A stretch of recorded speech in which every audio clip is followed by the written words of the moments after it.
It's the summer of 64 AD.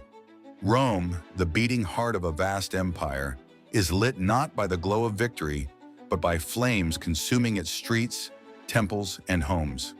For 6 days and 7 nights the fire rages, reducing most of the city to smoldering rubble. Amid the chaos, a legend is born of an emperor watching the destruction unfold, not with horror, but with inspiration. His name, Nero, the man history would remember as the emperor who burned his own city. Now, whether Nero actually stood on a rooftop playing the lyre and singing as Rome burned, that's probably more myth than fact. But it's a story that stuck because it perfectly captured the strange, theatrical, and terrifying aura of the man himself. Nero was no ordinary emperor. He fancied himself a poet, an actor, and an architect of destiny. He didn't just rule Rome, he wanted to reshape it in every sense. And when the city burned, people began to wonder, was this a disaster or a design? Let's rewind a bit. Before the fire, Nero had been struggling with popularity. He'd already had his mother murdered, executed his wife, and alienated the Senate with lavish spending and bizarre performances. And then, conveniently, the fire clears out most of central Rome, including the slums and ancient neighborhoods that stood in the way of Nero's grand architectural ambitions. Coincidence? Or the most destructive urban renewal project in history? What came next only fueled the suspicions. Instead of mourning with his people, Nero unveiled blueprints, massive ones, palaces, gardens, colonnades. The centerpiece?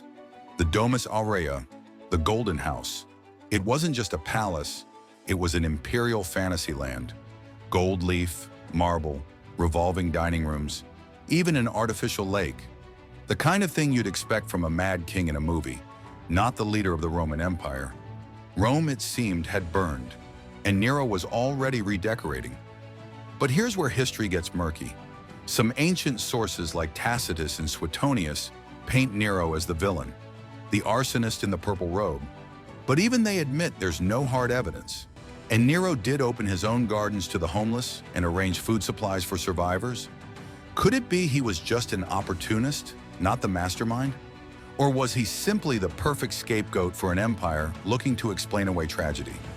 Speaking of scapegoats, Nero eventually blamed the Christians, a small, obscure sect at the time, and unleashed brutal persecution, burnings, executions, crucifixions. It was Rome's first official persecution of Christians, and it wouldn't be the last.